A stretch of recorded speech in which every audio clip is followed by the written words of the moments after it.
Welcome to our All About Student Auditions workshop. Um, just going to go over a quick agenda for today. We're going to do some introductions and then we're going to really dig into everything that you need to know for auditions. So by the time we are done here, you're going to know what the auditions are, date, time, location, who can participate, all of the information on the categories, and the repertoire, as well as a thorough understanding of the registration process. You're going to learn about our accompanist and the rehearsals, all about the rounds and the prizes and how the structure works of the auditions. And then we have a new sponsorship program that we're going to talk about. And then if there's something that we have forgotten in this presentation or that you have thought about, we will take some questions as well. So we should have all of the details for you here today. But before we really dig into that, we're going to do some introductions. So I will start with myself here. So I am Kim Walkie, and I am the CCNATS Director of Workshops. So I'm really excited to take on this role. This is our second workshop that we've done this year, and we have more on the horizon. So thank you for coming. And then I have Lindsay is kind of muted and she's just popping in, but she is our president of the chapter.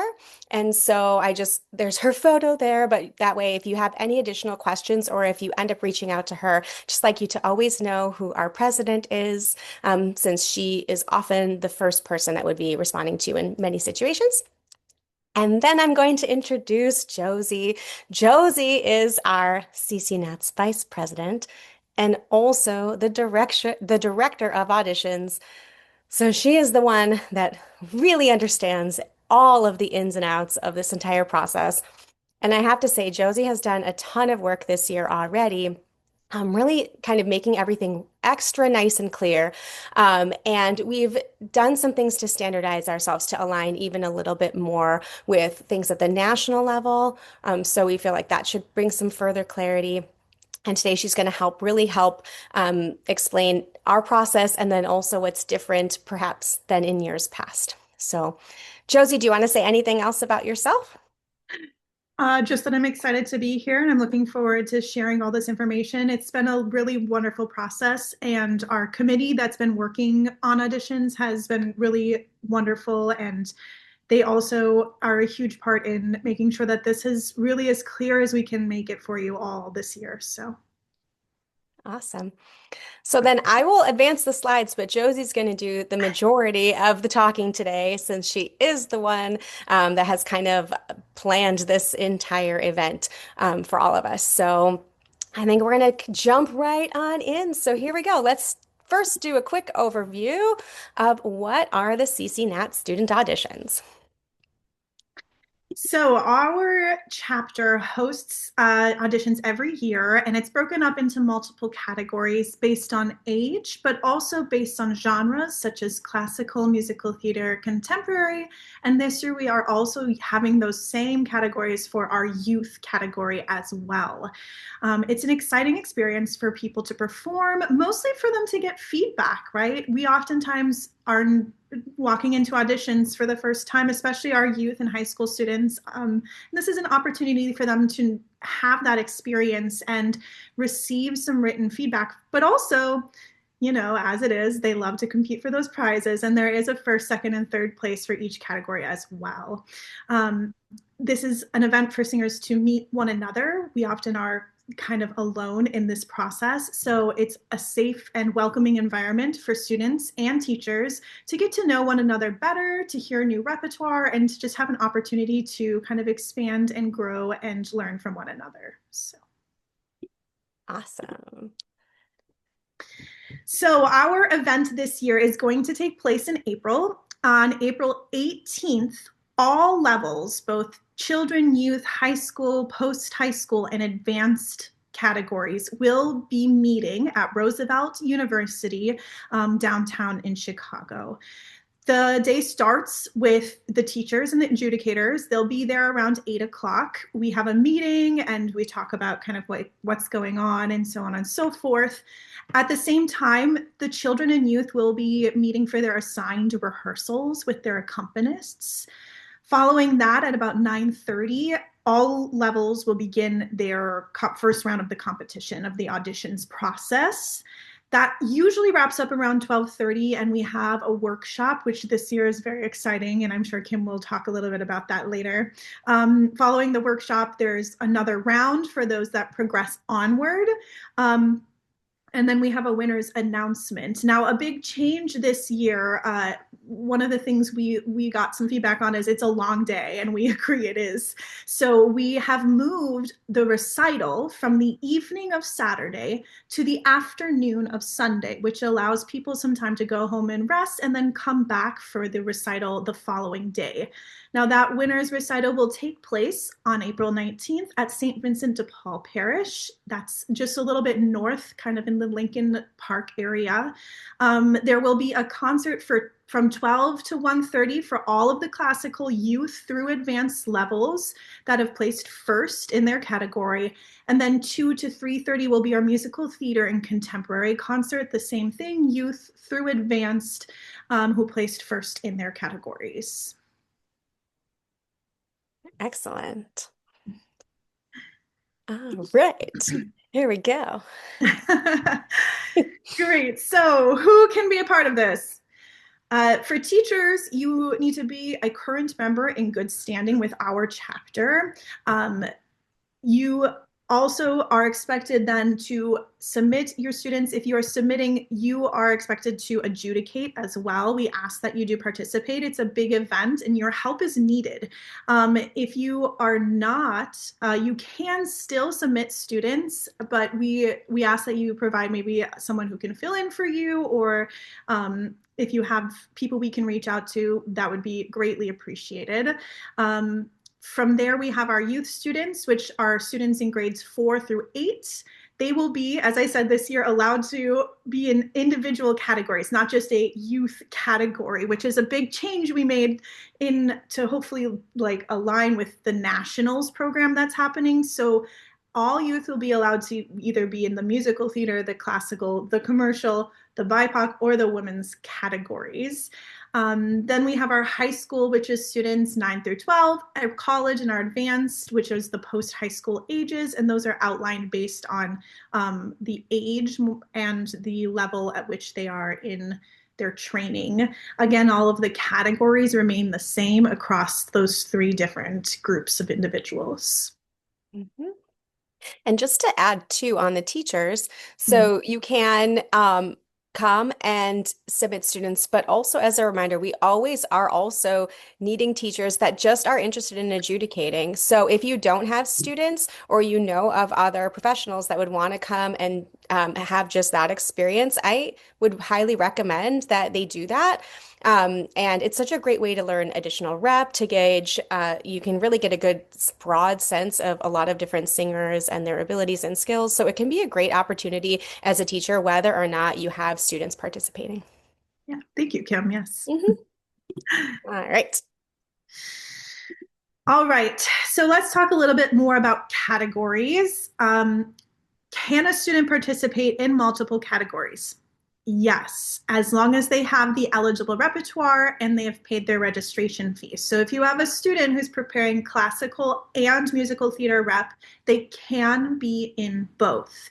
Now, can a student use the same piece for multiple categories? It's a big maybe. So where this applies is with our women's composer and BIPOC composer categories.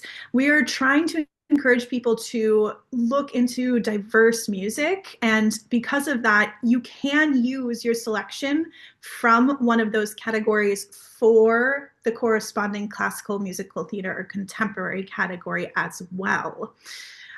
However, those categories do have very specific style requirements, so those categories don't really have any crossover.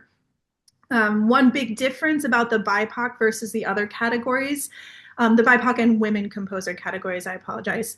They are only going to have one round. These are specific to our chapter. So we are only doing one round for those categories versus the two rounds for the classical MT and commercial categories. Excellent. Now we'll really kind of dig into these categories a bit more. Yes. All of these are really broken down to in our NATS packet. So if you, all this images that you'll see are all screen captured from that packet. So just make sure you print that and use that as your main resource. Yeah.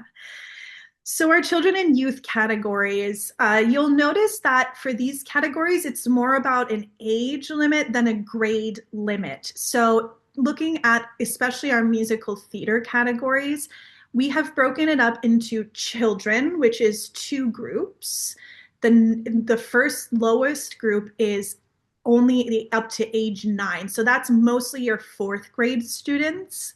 And then the upper level group is 11, which is your later, some fourth graders, I suppose, might be 11, but the older fourth grade and fifth grade students.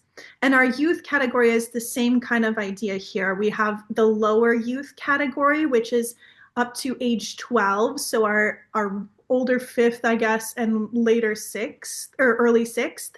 And then our upper, which would be the age of 14, so seventh and eighth grade. Our classical categories are a little bit more straightforward. We only have the age limit of 11 for classical children, which is all voice levels, and the youth category, which is for 14. And then the same with the commercial. And as you can see here, they all have two options they have to provide. So two selections, mostly asking for like a range of like tempo and style without throughout the options that they will be providing there and the choices they make.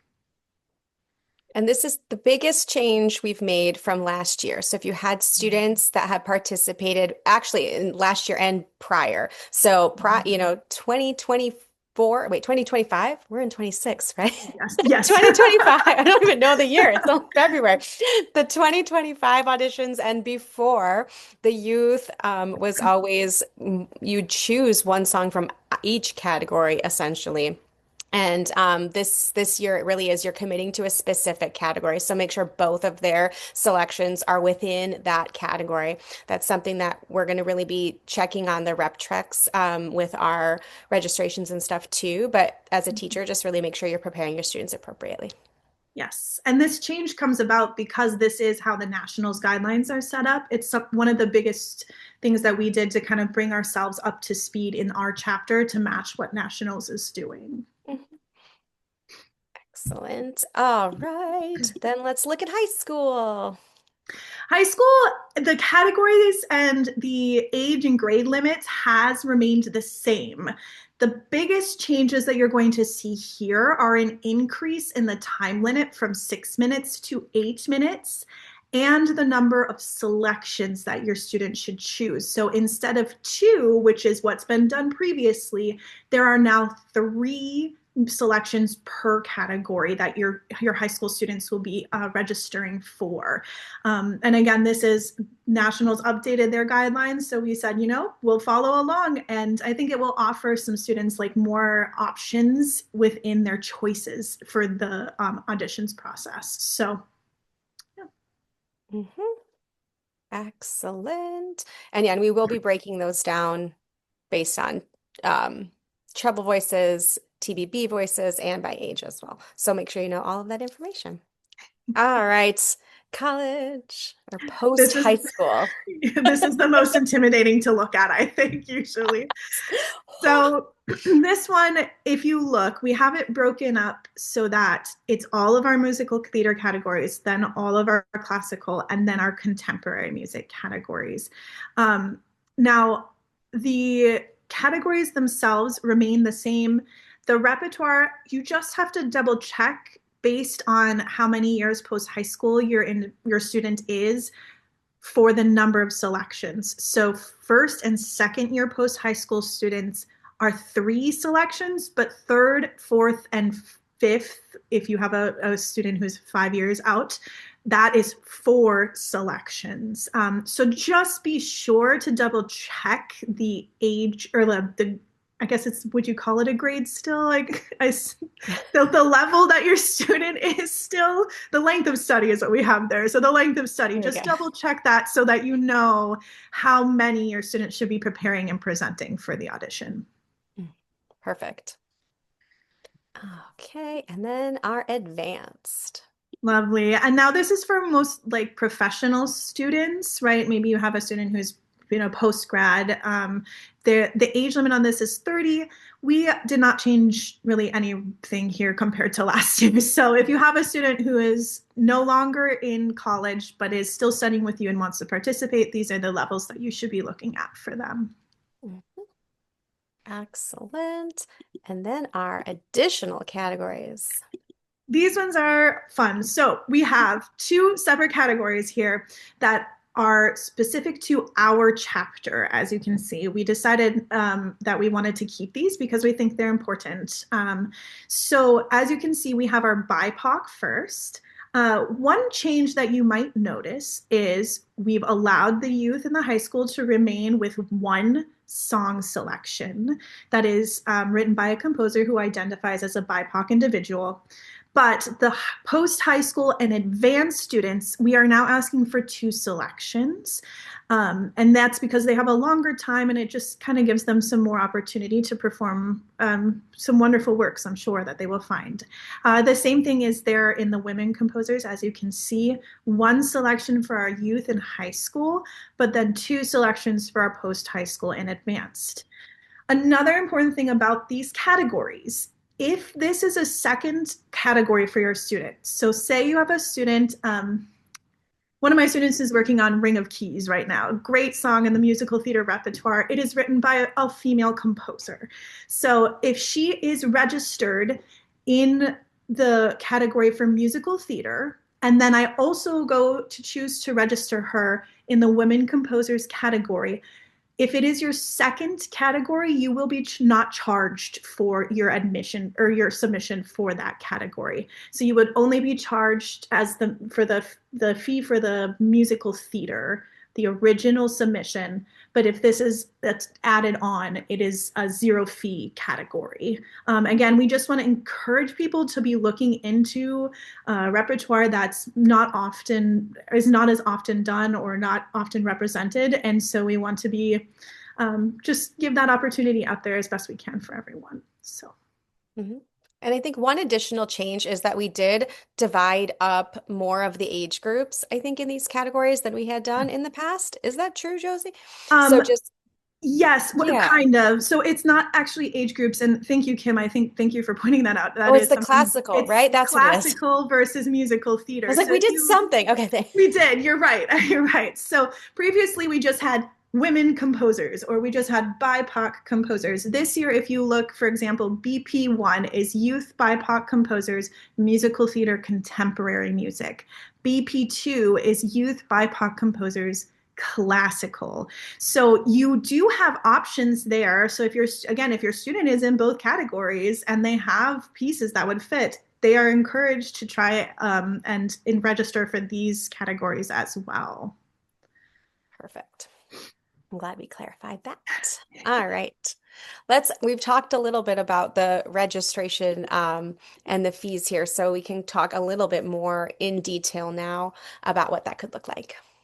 Yes, so registration will open on February 18th and it will close on March 18th. Repertoire change is going to be due by March 18th. So if you have a student who in that time maybe chooses to start a new piece, that's totally fine. You just need to let us know by then. We will be doing rep checks starting almost immediately after because we have so many entries usually. So um, for audition fees, which happen at the end of your registration, The CCNATS teacher fee is a non-refundable fee. If you are a judge participant, it is $50. If you are non-judging, it will be $150. And that's just because it helps us cover in case we need to have someone come in and last minute, which has happened in the past. So that is why that fee is $150. Student fees, because we've bumped everyone up to 2 rounds total, and we've kind of aligned everything so that it's all about the same. Every entry is just a flat $50 this year. Mhm. With except then you can do that additional category. So $50 for your main category entry, and then you do have the opportunity to have either the BIPOC and women composer as an additional free bonus category. So on that. Yep. All right, so that is the fee portion. And now here's some details about registering. Yeah, so this is really important stuff here, actually. So I know a lot of teachers, myself included, what I will do is I will actually make like a little like sheet that I give to students so I can collect this information because it is quite a bit of information and some of it I don't know. So the most important thing is that you have your full student contact information. So that's going to include their name, their address, grade, birth date, a phone number and an email. Now, something we've run into in the past is phone numbers and emails. Teachers will often use their own. So I understand why, because we want to stay in the loop. But the reason we ask for student information is because a lot of communications for the event will go to the student directly. And we have that information then on file for day of, say something happens or someone's missing, then we have their phone number. So it's really important that that information be the students and not the teachers. For students that are in the youth and high school categories, so minors, there is a parent or guardian name or email that is needed. Now that might be the same. Now that might be the same as the phone number or email that you have for the student contact. That's okay. But again, it's so we can get a hold of them and keep them updated and have that information on hand. You're also going to need the required repertoire selections. If that changes, like I said, by March 18th, you can let us know. So if you did submit and something comes up, just let us know by then. But when you go to register, you will need to have those, at least something to write down to finish your submission. So, and actually, oh yeah, so would you like me to show now, Kim? Is that on? Yeah. Yes, great. Then we can show you actually, Josie's going to share her screen. I'll stop my share here. And she's going to share how it actually looks and how to get into Auditionware because you will need to register via Auditionware for your students. So, Great. So here is the NATS homepage. Now, this is the Nationals homepage, which is where you need to go to log in to start the process. And I'm going to go step by step because it took me my first year a while to figure this out. So you're going to log in here, right, with your information. Sorry, got to put my password in. All right, so I've logged in. It's going to take you then maybe. It's going to take you to your welcome page, which is where it kind of tells you about all your information, gives you like, thank you for being a good standing, and it'll tell you that too, right? So that'll help you know if you are in good standing as well. You're going to scroll and then scroll and then scroll some more until you get almost to the very bottom where it will say NATS, National Student Auditions. And this is Auditionware, which is what we are using this year to submit our information for registration. So you'll go into here. Mine's going to look a little different than yours because I do have some admin back stuff, but you're going to see this button on your page for sure. It says My Registration Chicago 2026. You click right there and you're going to start the process. So it says, are you registering other participants or auditioners? If you are not submitting students, but you would like to offer to judge, then you select no. If you are submitting students, you select yes. So today I'm going to select yes. Now we're going to enter, I'm going to just enter a new student here. I'm going to make up a student. Her name is going to be Sally Johnson. Oh, that's her middle name. Sorry. So first name Sally, last name Sally Johnson. Johnson Johnson. Maybe. If you'd like to put in anything, like if your student might have a name that's difficult to pronounce, you can do that, or preferred pronouns, that's fine. But we need for sure their first and last name. Now we have contact details. So you're going to put in, all my information just got out there. I'm going to put in St. Vincent because that's where I am today. We're here at Chicago and our state and our zip code. Um, you don't have to put the country, I guess, but you can. Then we get down here to our mobile phone number. So I'm going to put in my phone number and my email, which is awesome. And then I go on and I have my birth date. So let's give Sally a birth date. This is great. We'll give her this as her birth date, May 2nd, 2014. From there, I will go on, and that's going to then automatically, as you can see, show me the grade level, that length of study that she is. So fifth grade or earlier, it right away gives me that option. I'm going to pick for her just that she's a soprano. I mean, she's pretty young. Then we have accessibility.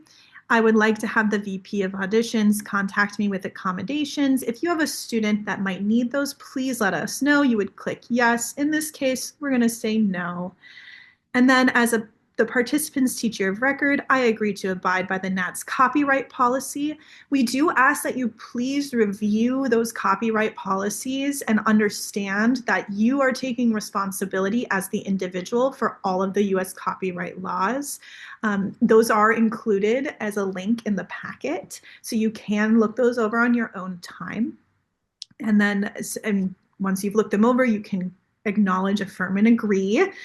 And then a legal notice. By checking this box, I'm giving NATS permission to post or publish on social media any photographs are taken of the student at the student auditions. All photographs and videos submitted are taken, become exclusive property of NATS. So this one you can click if you agree to that or the student agrees to that, and then you go on from there.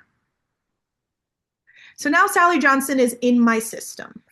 So she's there, which means that if I get bumped out or something, I can come back and it will offer her name in a drop-down list and let me continue her registration, okay? So from here, no, thank you. I don't need to save that. It says, are you the primary teacher of this participant? Now, primary teacher means that you are the only person working with this student. If there is a case where maybe another individual does lessons every once in a while, you should click no, simply because that will give us details when we're scheduling them to know that if another teacher is in the room watching the auditions, that they are not judging their student as well, okay? So for now, I'm going to say that, yes, I am Sally's only student, or only teacher, sorry, she is my student. And then I go on. Here's another question, and this is the same reason we asked this question. Has this participant studied for 8 consecutive months with you as your primary teacher? I'll show you, just so you kind of see how this works. No. So maybe she just started with me 6 months ago. I'm going to click no, and I'm going to go next. It's going to ask me who the former teacher is for the same reason that I just mentioned. We don't want to have teachers judging students. That maybe helps them with their repertoire, right? The point of this is for students to have feedback from other teachers and have the opportunity to perform for other individuals. So who is the former teacher? There's actually a list in here, which is super cool. You can go through and find whoever.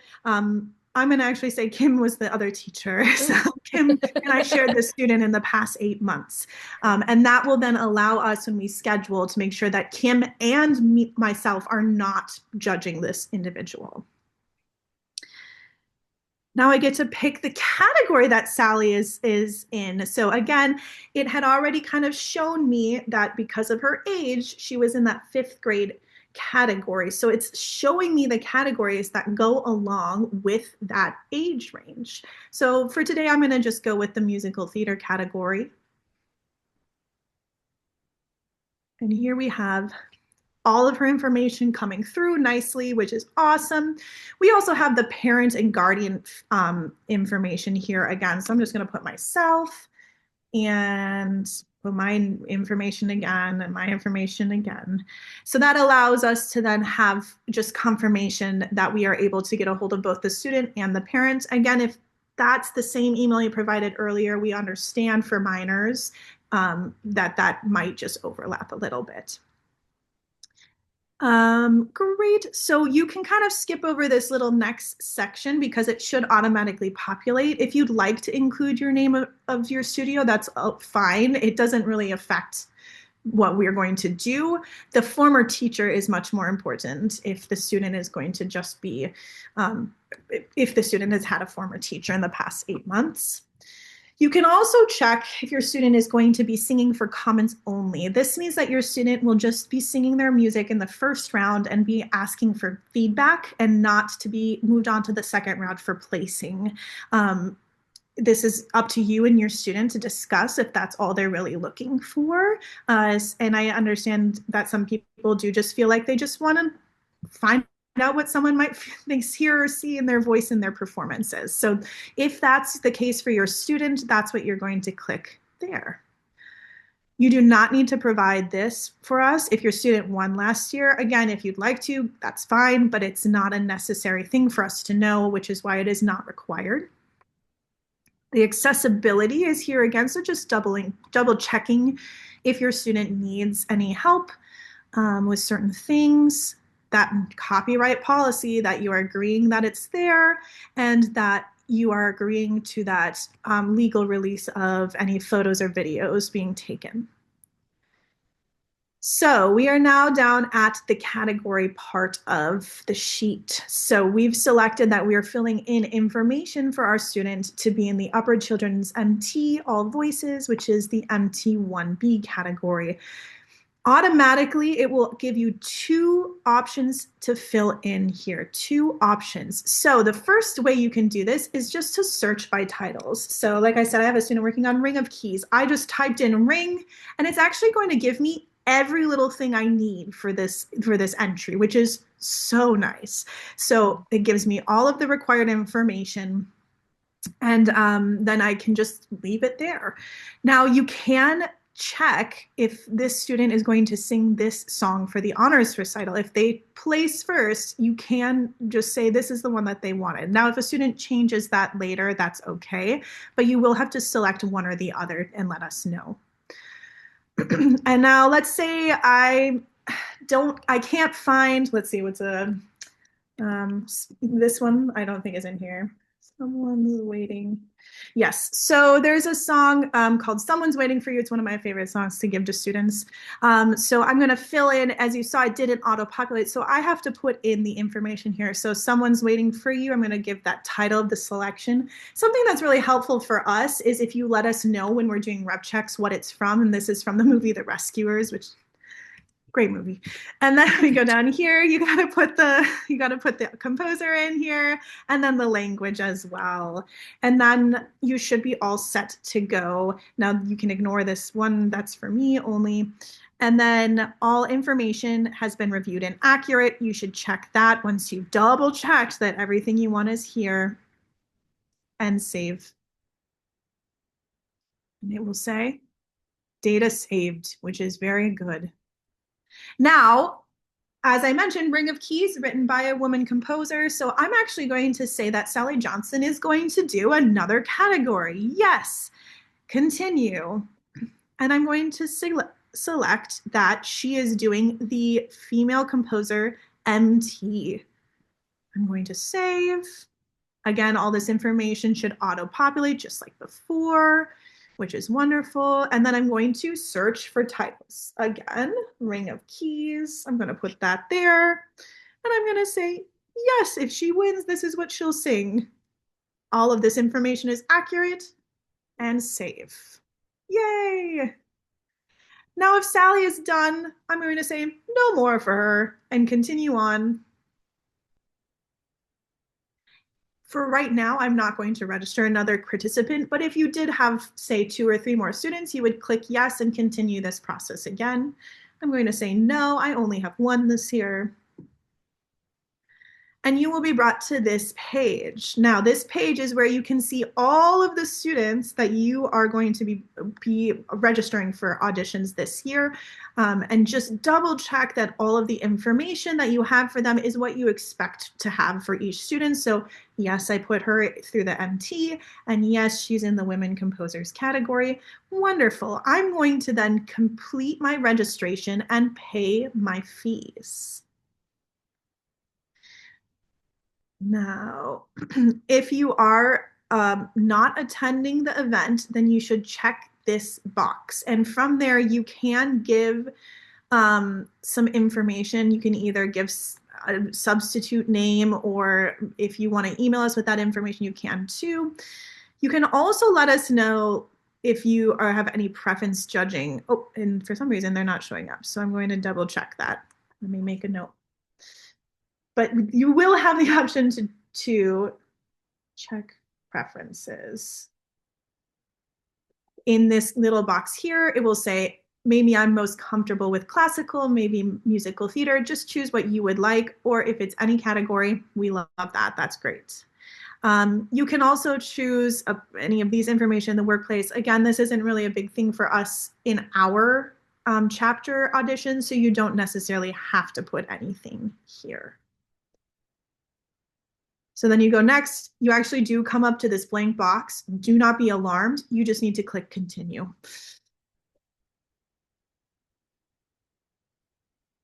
And then it will think. Wonderful. So here we are.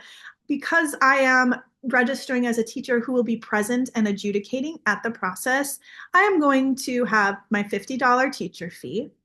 I have my one entry for the musical theater category, which is the $50 fee, and then the additional category, which is the women composer, with that zero fee because my student is doing another category. Double check that all of this is correct when you register, and if something is wrong, please email us right away if you notice for some reason that you are being charged for a category you weren't expecting to be charged for. We need to know that, and we can fix that on the back end. And then you will click the go to payment page. Now, I'm not going to do that because it will get mad at me later. So I'm not going to do that now, but it will kick you back actually to this site. So it will actually bring you to the CCNATS site, and from there you can just pay your fees, and your submission will be done. Yay, that's so helpful to, thank you, Josie, just to walk through that software. And just as a one thing that I thought of during this is if you are a teacher, while you're passing out that pre-registration or you're talking about this with your students, it's helpful to like very directly tell them that you do the registering. I had a student like sign up and join NAT somewhere at some point and like try to figure out how to register on their own at one point. So I think just saying like, no, I take care of this for you. You don't have to do anything besides communicate with me. That might just be helpful to clarify. So, all right, I am going to share my screen again because I had undone that. Oh, let's see. Share. Wait, what happened? There we go. Portion. All right. So now we are back. And we can talk a little bit about the accompanists and the rehearsals, which is another thing that we have a change from last year. Yes. So this year, youth and children categories will be assigned a rehearsal time before their auditions on the morning of the event between 8 and 9 o'clock. That will just be held most likely in their rooms that they're already going to be in with the accompanists that they will be seeing. Now, in an effort to simulate a true audition, our high school, post-high school, and advanced categories will not have rehearsal time scheduled. This is because we are trying to help them experience what it's really like to go into an audition, to be able to walk into the room and talk about their music with their accompanists, and then give their audition for the adjudicators. If a collaborative pianist feels like maybe something is a little bit hard to coordinate, or maybe it's a piece they're not super familiar with, they may reach out to the student or teacher Again, this is why we need to be sure that we have the correct contact information for students. But in that case, if a collaborative pianist is feeling like maybe they would like some clarification ahead of time, they will reach out to a student and communicate that so that it's not too stressful on anyone during the day. So, oh, and what's really exciting is students can practice this Yes. at our accompanist workshop, Kim. Yes, we have an additional workshop on the calendar. So if you would like to save the date on March 22nd, it's a Sunday afternoon, we are going to host an accompanist workshop. And so this will be a great opportunity for students to learn a little bit about those skills of talking to an accompanist. And so we're going to start that workshop with a panel of accompanists where they can share some of what their preferences are or, tricks and things that they have seen or that they appreciate with students. So we're going to talk to some accompanists and then we're going to break out and have the accompanists available in practice rooms for students to go in and have just kind of simulated auditions without anybody to watch. So it'll be a rehearsal where they can practice those skills directly with our NATS accompanists and really walk in then feeling confident that they know what to do and that they've done it before. So keep an eye in your emails as we send the information to register for that, but that will be coming up next month. So, yay. All right, then we just wanted to go through all of the procedures and really what it looks like for students in the auditions when they walk into the room. Yeah, so auditions will are scheduled really tightly. So we ask that students be outside their room about 15 minutes prior to their assigned time. Sometimes we're running ahead, sometimes we're running behind, but being there about 15 minutes early gives you some wiggle room. Now, if a student is stuck in another room because they're behind and they're not going to make an audition in another category at another space, we will have a hotline, just like we did last year, where they can text and let us know that that is happening and we can adjust for them. Also, if a student is running late because who knows, traffic, we've all been stuck in it. If they are really running behind, they need to let us know, but they should not be reaching out to people such as their room judges or other participants. They need to communicate with the people that are the auditions committee, that's what we're called, via our hotline. And then we can work with them to make sure that we can adjust for them. Students will be asked to enter the room by the adjudicators because their time does start when they enter the room. So if an adjudicator needs more time to finish writing, they will let that student know to wait to enter until they are ready for them to come inside. As soon as the student enters the room, they should go talk with their accompanist, just like in a real audition, talking about tempos, maybe any other things that they have, cuts or so on and so forth. And then they will announce their first selection. Now, this has been some confusion in the past, and so we wanted to be sure this was very clear to teachers so you can talk to your students about this and help them prepare. They will select their first piece. They should decide what they are going to begin with. And then from there, the adjudicators will ask to hear either their second, third, fourth, fifth, however much the time allows. The adjudicators will pick the following order. If a student advances to the second round, they will only be asked to sing one song, so they should also pick which of their songs they will use for that as well. And when they begin their round two audition, they should just announce and immediately start upon entering the room. Now, if a student hits their time limit and they're halfway through their second, third, fourth song, that does not disqualify them or penalize them in any way. It's just that we need to keep our auditions moving in on time. So it's just for them to stop, and the judges will take that into account, but it will not affect their grading or their feedback or anything and so on in that way.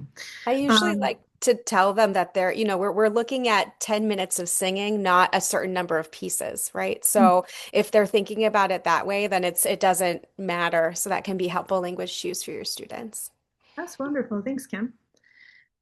Now, if a student or after all of the students have performed in the first round, we will get the scores, tally, and put together that feedback. And then round two will be posted via digital link, which we did last year, and it worked out quite well. And then after the students in category two, or all of the categories in round two have been judged, again, we will tally those, and then we will have an awards ceremony where the students will be called forward for first, second, and third places. The top students in each category will then be invited to sing one of their selections at the winners recital, which takes place on that Sunday, April 19th at St. Vincent de Paul Church. Excellent. And we can talk about that concert. Wonderful. Yes. So again, because that day just becomes so long for everyone, we did take that feedback and have moved the concert from the night of Saturday to the afternoon of Sunday. It will be held. I'm actually at St. Vincent right now. This is my office here. So we will be holding it here at the church. And there is a classical concert with a check-in from 11:30 to 11:45 and the recital from 12 to 1:30. And then a check-in from 1:30 to 1:45 for musical theater and contemporary music, and the recital from 2 to 3:30. And students will just pick the song they like, and the accompanists will have the music the night before, since the students will submit that information to us. And they will have some time to kind of talk with the accompanist when they check in and make sure everything is ready to go. But it should be a fun time for everyone to sing a song that they enjoy singing. So.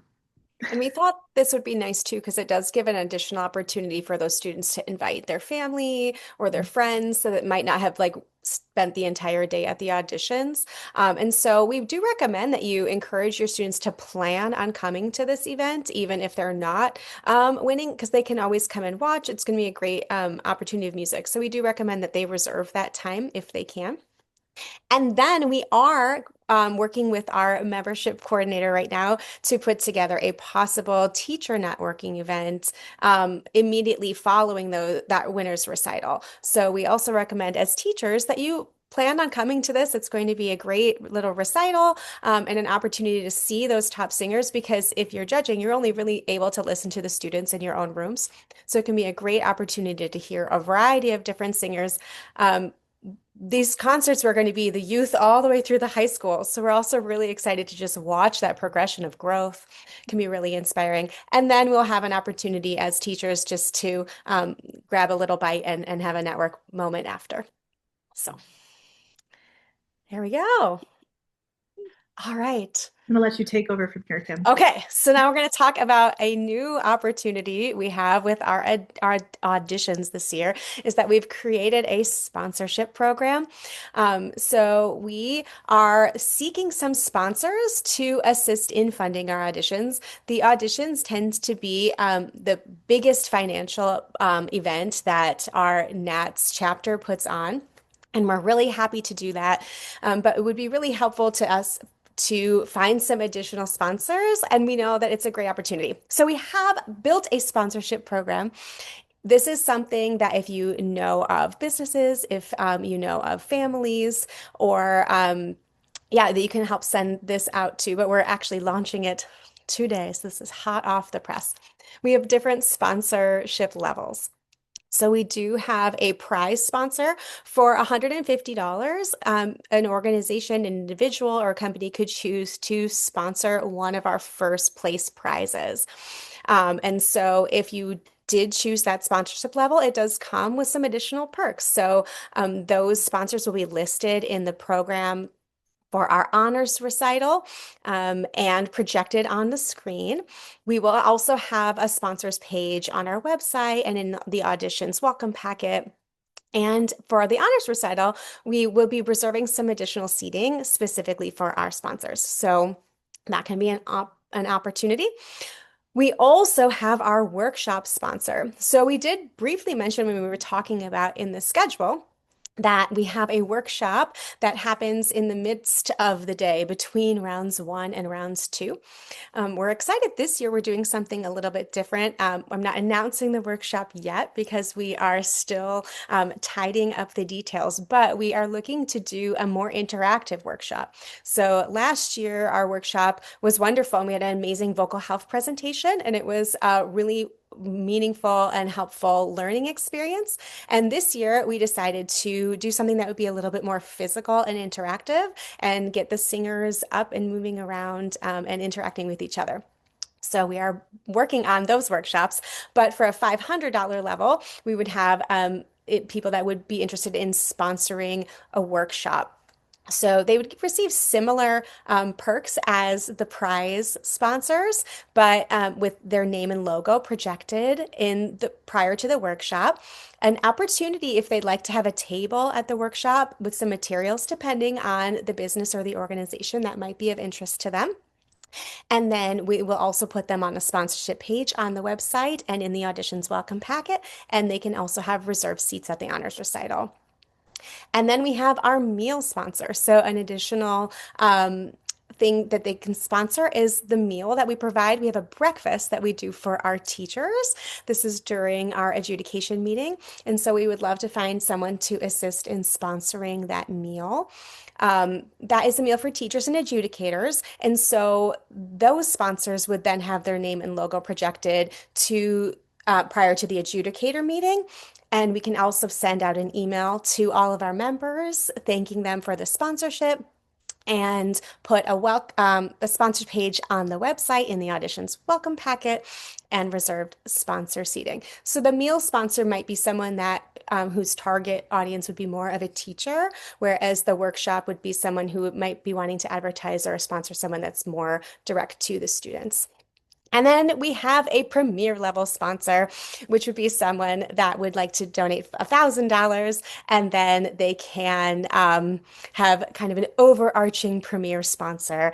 They would receive ultimately all of the prior level benefits. So the name and logo on the honors concert and on screen at the honors recital and the workshop and the adjudicator meeting. And we would thank them with premier visibility of the logo and name. So those are the different sponsorship levels, and we would love our membership to assist in finding sponsors. So if you do have people that would be interested, we would love your assistance. We'll be emailing this out. So if you have ideas, please feel free to send them our way. And now we're going to just open it up. If anybody has any questions at all about the auditions, any of the details that we've gone over, we'd be happy to take them now.